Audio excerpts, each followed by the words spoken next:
আহ, সবাইকে আমার পক্ষ থেকে আসসালামু আলাইকুম। তো আজকে আমাদের টপিক শুরু করা যাক। তো লেটস গো। তো আমাদের আগের যে ভিডিওটা আমরা তৈরি করছি, ওই ভিডিওটাতে আমরা এখান থেকে মানে আরও এর মধ্যে যে টপিকগুলো ছিল এগুলো পড়ানোর কথা ছিল, কিন্তু ভিডিও লম্বা হওয়ার কারণে সেটা পড়াইতে পারিনি। তো আমরা আবার এখান থেকে শুরু করি। ওকে, এখানে সেলুলার ট্রান্সপোর্ট মেকানিজম।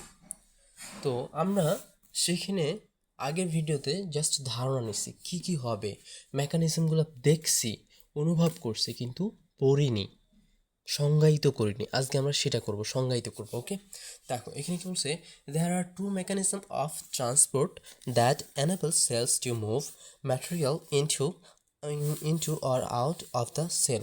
ওইখানে দুইটা কি আছে, দুইটা মেকানিজম আছে, যেটা হচ্ছে ম্যাটেরিয়ালগুলোকে ভেতরে কোষের ভেতরে ঢোকায় কিংবা বাইরে বের করে, যে মেকানিজমগুলো একটা হচ্ছে অ্যাক্টিভ, একটা হলো প্যাসিভ।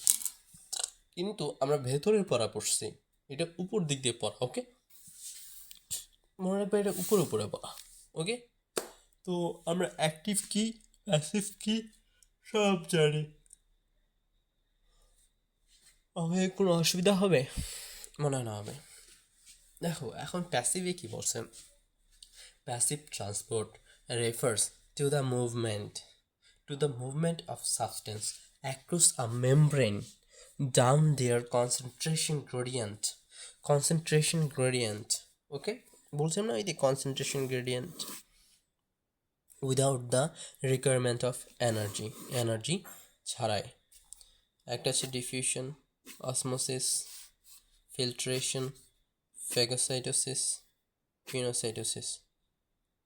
ওকে, এগুলো দিছে, কিন্তু আমরা এগুলো সব কিছু জানি, কোনটা কোথায় কোথায় কখন হবে। দেখো অ্যাক্টিভ ট্রান্সপোর্ট, এখন অ্যাক্টিভ ট্রান্সপোর্টে কি বলছে, তো আমরা একটু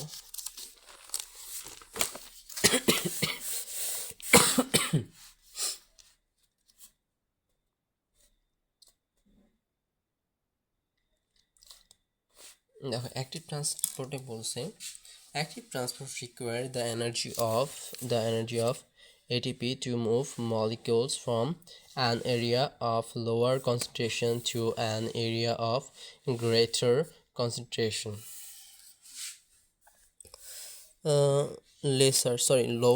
Lesser concentration to greater concentration area. Okay, তারপর বলছে different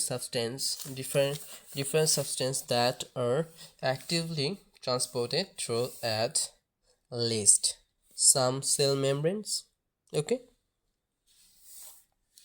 different substance that are actively transported, যেটা হচ্ছে অ্যাক্টিভলি ট্রান্সপোর্টেড হয় কিছু substance through at least some cell membranes include sodium ion, potassium ion, calcium ion, urate ion, hydrogen ion, chloride ion, iodine ion, iron ion, several different sugars, most of the amino acid, এগুলা actively transport হয়। এগুলা কয়েকটা উদাহরণ দিছে। তারপরে বলছে যে active transport is divided into two types according to the source of energy used to causes the transport. আচ্ছা দেখো, প্রাইমারি অ্যাক্টিভ ট্রান্সপোর্ট, এখানে শক্তি সরাসরি পাওয়া যায়, আর সেকেন্ডারি অ্যাক্টিভ ট্রান্সপোর্ট, এখানে শক্তি সরাসরি ইউজ হয় না। আচ্ছা, সেকেন্ডারি অ্যাক্টিভ ট্রান্সপোর্টকে আমরা বলতে পারি one kind of passive transport, বলতে পারি। দেখো আমরা কেন বললাম এটা, আমরা এটাও বলবো। দেখো, in primary active transporte the energy is derived directly from breakdown of adenosine ট্রাইফসফেটের সরাসরি ভাঙনের ফলে যে শক্তিটা আমরা পাই, সেই শক্তিটা ব্যবহার করে আমরা এই কাজটা করে থাকি। or of some other high energy phosphate compound. Okay, high energy compound. এখানে এক্সাম্পল হিসেবে আমরা যদি দেই, এক্সাম্পল হিসেবে যদি আমরা বলি যে হ্যাঁ এটা একটা এক্সাম্পল হইতে পারে, এই এক্সাম্পলটা হচ্ছে সোডিয়াম পটাশিয়াম পাম্প। আমরা দেখাইছিলাম যে পাম্পটা মনে আছে, তোমরা আগের ভিডিওতে দেখবা, লিঙ্ক করার চেষ্টা করবা, তাহলে বুঝতে পারবা। তারপরে দেখো, তারপরে আছে secondary active transport, define as the transport of a solute, একটা সলিউটের ইন দ্য ডিরেকশন, ওই ডিরেকশনে it increasing electrochemical potential. Electrochemical potential বলতে কী বোঝাচ্ছে, বাইরে তো আমার সোডিয়ামের পরিমাণটা বাড়তেছে, ভেতরে তো আমার কম সোডিয়ামের পরিমাণটা, তখন কি এখানে একটা কি তৈরি হচ্ছে, তোমার হচ্ছে বৈষম্য তৈরি হচ্ছে। কি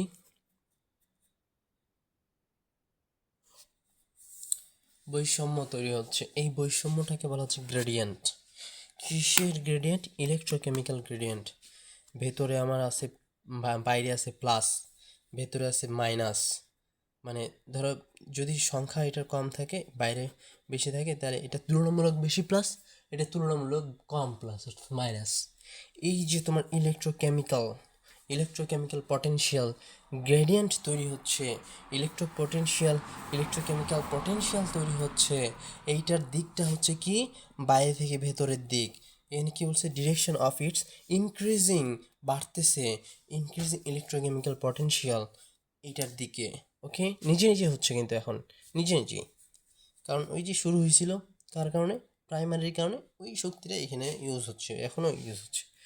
couples to the facilitated diffusion of a second solute, usually an ion, in the direction of its uh, increasing electrochemical potential. এটাও সেম বলছে। ওকে, আরও একটা ধরো আমরা গ্লুকোজ ধরছি, গ্লুকোজ। আচ্ছা, গ্লুকোজের পরিমাণ বাইরে বেশি না কম? বাইরে বেশি, ভেতরে কম। বাইরে বেশি, ভেতরে কম, এই কথাটা মনে রাখবে, বাইরে বেশি, ভেতরে কম। এখন এই যে আমাদের গ্লুকোজটা,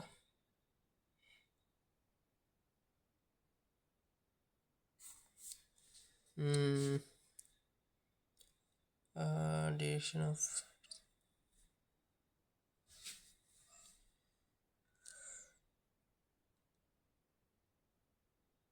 ও সরি, এটা ডিক্রিজিং হবে, এটা ডিক্রিজিং হবে। ওকে, এটা ডিক্রিজিং, এখানে আমি ভুল লিখছি, এটা ডিক্রিজিং হবে। সরি সরি সরি সরি, এটা ডিক্রিজিং, আমি আমি এটা ভুল লিখছি, সরি। ডি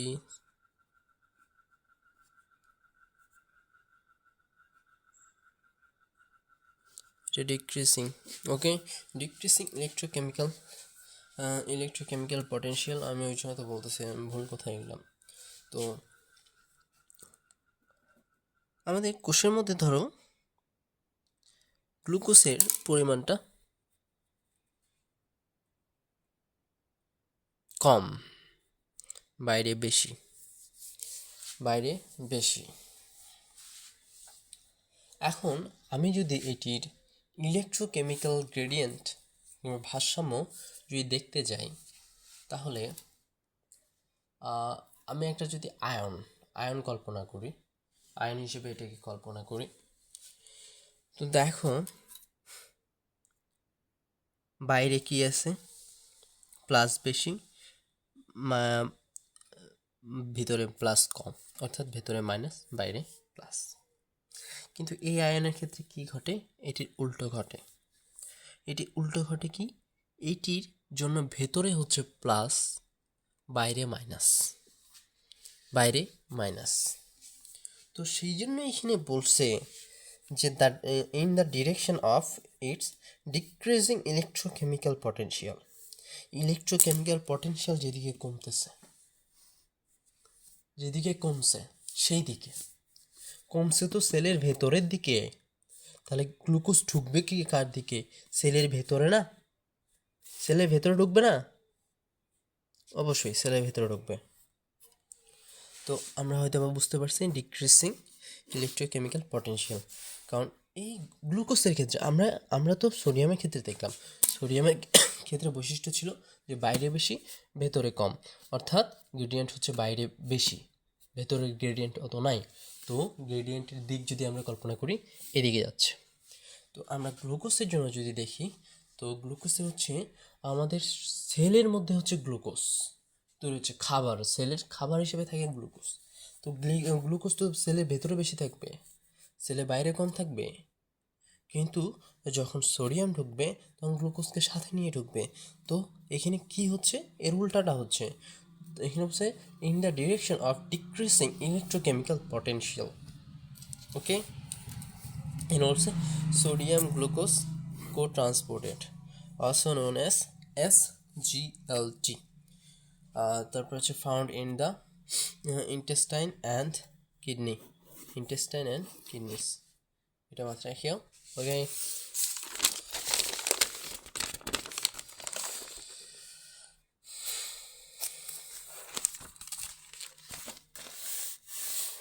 তাহলে হচ্ছে difference between active and passive transport. Active এবং প্যাসিভ ট্রান্সপোর্টের মধ্যে পার্থক্য। আচ্ছা, এই পার্থক্যটাতে কী বলছে দেখি। এখন হচ্ছে চেঞ্জ, এখানে হচ্ছে অ্যাক্টিভ ট্রান্সপোর্ট, প্যাসিভ ট্রান্সপোর্ট। এর হচ্ছে rule of concentration versus osmotic pressure. এখন লিখছে doesn't depends upon them. Concentration কিংবা অসমোটিক প্রেশারের উপর এটা ডিপেন্ড করে না, কিন্তু এটা ডিপেন্ড করে, প্যাসিভটা ডিপেন্ড করে। লিখছে যে ডিপেন্ডস আপন দ্যাম। তারপর কি লিখছে, 2 নম্বর প্রেজেন্স অফ মেমব্রেন। এখানে মাস্ট বি প্রেজেন্ট থাকা লাগবে। আর এখানে কি মে অর মে নট প্রেজেন্ট, থাকলে হবে না থাকলেও হবে। এখানে হচ্ছে ডিরেকশন অফ ট্রান্সপোর্ট, এখানে হচ্ছে ইউনিডিরেকশনাল। আর এটা লিখছে কি ক্যান অপারেট বাই ডিরেকশনাল। এটা হচ্ছে দুইভাবে হয়, এটা হচ্ছে অনেকভাবে। ওকে, তারপর হচ্ছে রুল অফ ক্যারিয়ার প্রোটিন, এটা হচ্ছে ডিপেন্ড আপন অ্যাভেলেবিলিটি। ওকে, মানে তোমার হচ্ছে তোমার দক্ষতাটা কেমন সেটার উপর নির্ভর করে। আর লিখছে the passive transport carriers protein are not required. ওকে,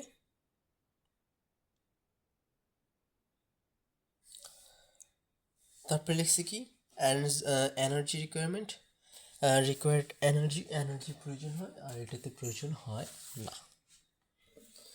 আচ্ছা, এইখানে ডিফিউশন হিসেবে কি বলছে দেখো, এখানে বলছে ডিফিউশনকে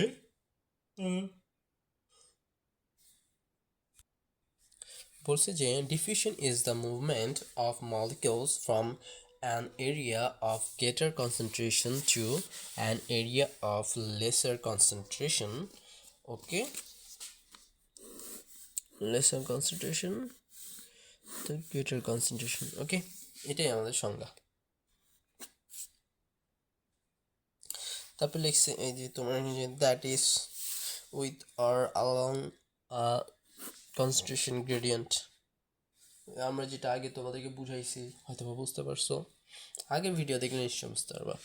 তারপরে দেখো diffusion through the cell membrane is divided into two subtypes called simple diffusion and facilitated diffusion। আমরা তো আগে দেখাইছি। The simple diffusion কি বলছে, means the kinetic movement of molecules ion occurs through a membrane opening the through intermolecular স্পেসের মধ্যে দিয়ে without any interaction with career protein ছাড়া।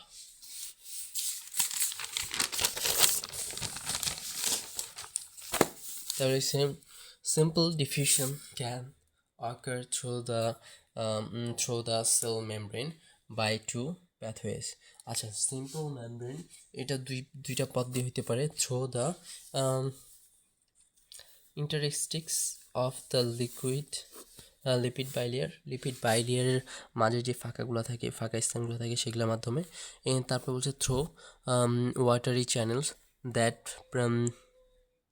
presents all the way through some of the large transport protein. এটা হচ্ছে সব ধরনের তোমার হচ্ছে জিনিসই এর মধ্যে দিয়ে পারাপার হইতে পারে, যেমন লার্জ প্রোটিনও পারাপার হইতে পারে। Presence of all the way, okay. তারপর হচ্ছে facility diffusion require interaction of carrier প্রোটিনের প্রয়োজন আছে। The carrier protein aids passage of the molecules or ion through the membrane by binding chemically with them and sheltering them through the membrane in this form. তারপর লিখছে কি osmosis কি বলছে? Osmosis may be simply defined as the